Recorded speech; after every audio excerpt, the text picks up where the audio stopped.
Olá pessoal, muito bom dia, boa tarde, boa noite.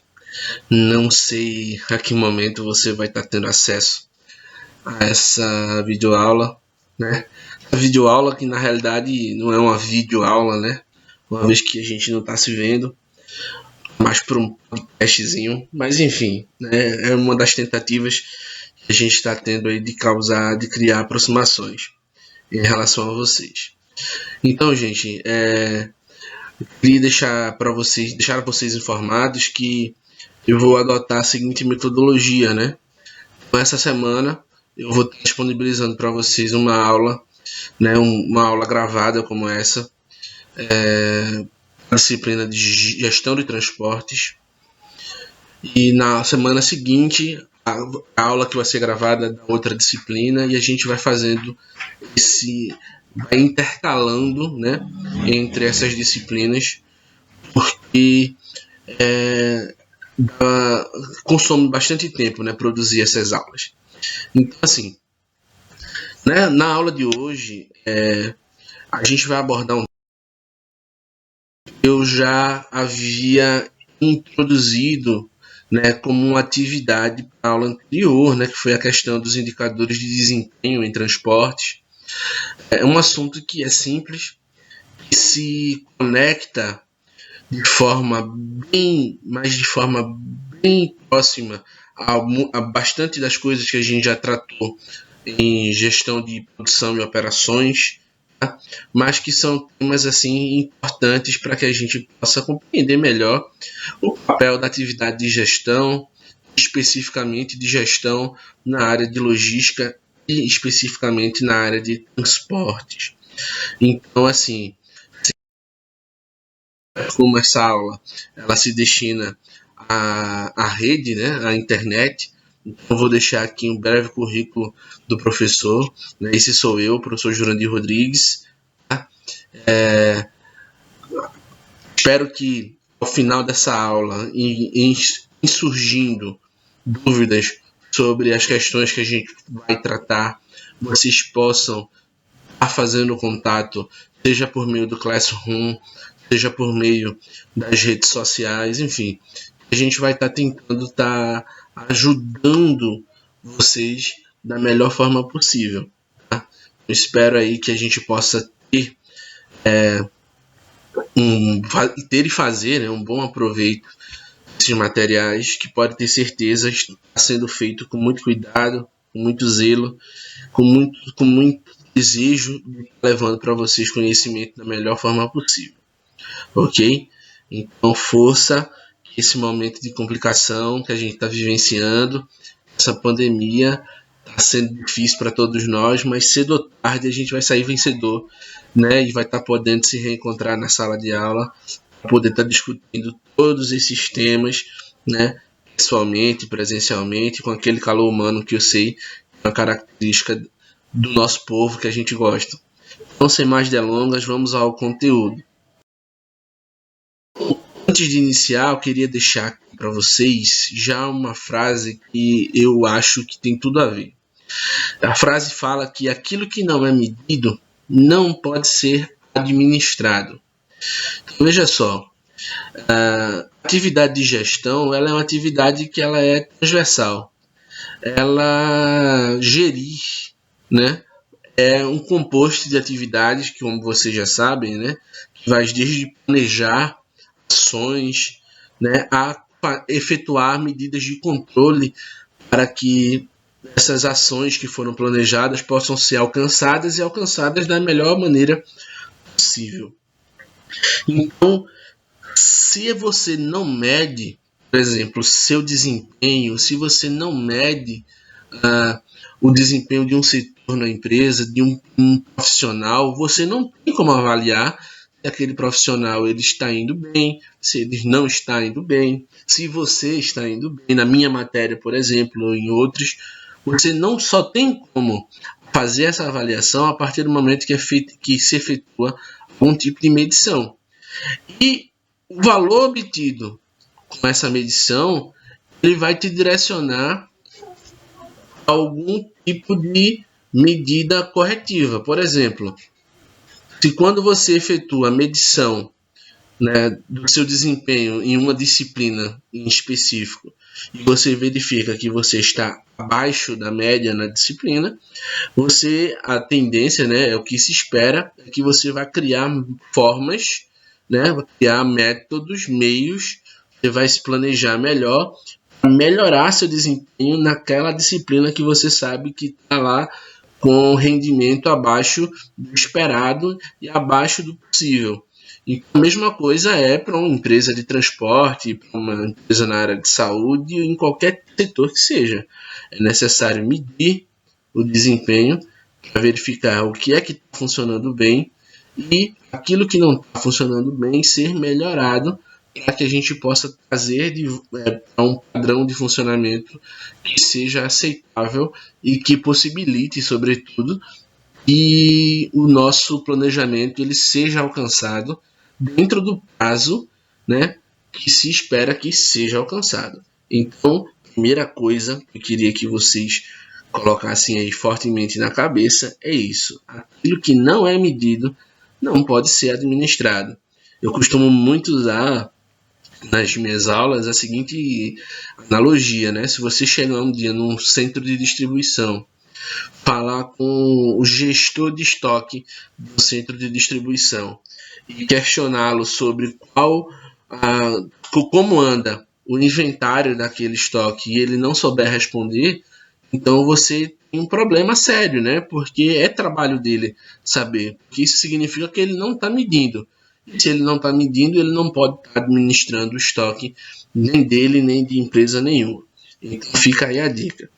Então, a aula de hoje é baseada, tá, nessa questão de como é feita as medições, tá? E quais são, né? E o que é medido nas empresas do mundo inteiro e no nosso contexto aqui, especificamente as empresas de logística e as empresas de transporte.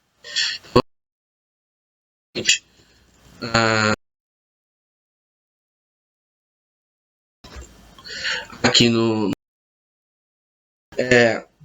coloquei na atividade anterior 4 indicadores para que vocês pudessem analisar, e nesses 4 indicadores a gente vai trabalhá-los novamente aqui e exemplificá-los, né, que é o mais importante. Então, vejam só, existe um indicador chamado pedido perfeito, que talvez seja o indicador mais importante para a área de transporte, onde nesse indicador a gente também conhece ele no mercado por OTIF, né, que é a abreviação para On Time in Full, isto é, no tempo, no prazo e completo. Então, esse indicador ele serve para que as empresas possam medir o percentual de pedidos entregues dentro do prazo negociado com o cliente, completo e sem avarias e sem problemas na documentação fiscal. Isto é, aqueles pedidos que não tiveram problema nenhum foram atendidos da melhor maneira possível. Vejamos. A fórmulazinha para a gente calcular o pedido perfeito, ela vai se assemelhar em sentido muito pessoal àquela fórmula que a gente aprendeu lá no cálculo da nossa produtividade. Basicamente é isso. Tá? Então, o pedido perfeito nada mais é do que o total de pedidos perfeitos que foram entregues dividido pelo total de pedidos que foram recebidos, né? Esse resultado a gente multiplica por 100 para transformar em porcentagem e aí a gente tem essa informação. Esse indicador ele é importante porque ele vai mostrar para a gente o quão eficiente está sendo o nosso processo, né? Quanto mais alto, né, quanto mais próximo de 100% esse indicador é melhor para a empresa. Isso significa que a empresa está conseguindo atender os seus pedidos dentro de como eu posso dizer, dentro de um prazo aceitável. A gente está conseguindo atender os pedidos com uma integralidade em relação ao que é pedido pelos clientes. Então isso é de muita relevância para a empresa, porque esse indicador ele mostra o quão eficiente está sendo a empresa perante a seus clientes. Então, esse indicador ele tem frequência de medição que pode ser diária, né, medir todos os dias, uma vez por semana, de forma quinzenal, mensal, medir por cliente, né? Às vezes o transportador ele atende a 4, 5 ou mais clientes de uma vez e cada cliente requer um nível de serviço específico, então é necessário fazer uma medição, né, separada para cada um. E essa prática, né, e o que o mercado pratica sobre esse indicador vai depender aí do método de medição que for adotado. Mas o que é consenso sempre é que sempre o mais próximo de 100% possível. Quanto mais próximo de 100%, melhor, significa que mais eficiente está sendo a empresa em seus processos, como a gente pode visualizar no exemplo.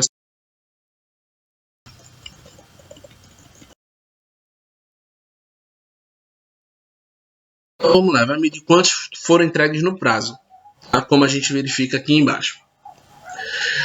A frequência de medição vai ser diária, semanal, mensal, conforme cliente, por região, enfim. As práticas de mercado vão variar entre 80% e 95%, depender do tipo de rota que se atende, né? Para rotas mais curtas, se espera que um indicador se gire em torno aí de 95%. Para rotas mais longas, se admite até 80% aí de índice para esse KPI. Por exemplo, podemos verificar o seguinte: um transportador especializado em coletas de imóveis efetuou no mês de abril, por exemplo, 4.200 entregas de um total de 4.800 que estavam programadas para o período. Tá? Desta forma, qual o valor do KPI de entregas e coletas no prazo? Aqui é uma questão pura e simples de substituir os valores, né? Então, as entregas que a gente fez foram 4.200, de um total que recebemos 4.800, o que dá 87,5%. Então, a julgar pela prática de mercado, a gente estaria posicionado num setor aí interessante, no mínimo. Ele é um indicador já que não está associado à eficiência do transporte em si. Ele está mais atrelado à questão financeira. Verifiquem que esse indicador ele vai verificar o quanto os custos com transporte participam ao final, né, do montante da receita que uma empresa tem. Então, é importante que o transporte ele tenha uma participação menor, o menor possível, né? Porque isso significa que sobra mais recursos para pagar outras despesas e, consequentemente, gerar um resultado positivo maior. Tá? Então, se espera esse indicador ele fique aí entre 0,5% e 15%, onde a maioria das empresas está entre 3% e 5%. Tá? Então, é um indicador importante, não do ponto de vista logístico em si, mas do ponto de vista financeiro. Mas aí eu chamo a atenção aquela questão que a gente sempre comenta, e logística é custo, né? Logística é custo. Por mais que se fale muito em otimização, e quando a gente fala em otimização, o custo também está inserido.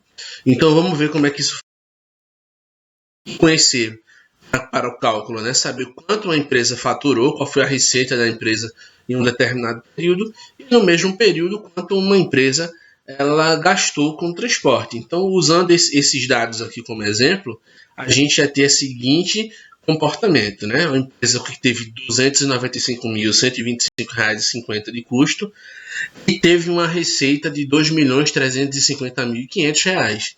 Isso significaria que o custo de transporte ele corresponde a aproximadamente 12,56% do da nossa receita, um valor relativamente alto, né? Já que a maioria está entre 3 e 5, significa que a gente estaria gastando muito além do que o mercado, né? A maioria das empresas do mesmo mercado, elas estão gastando. Então isso indica que eu estou gastando muito com transporte e preciso verificar aonde esses gastos estão acontecendo e por que estão ocorrendo para poder corrigir.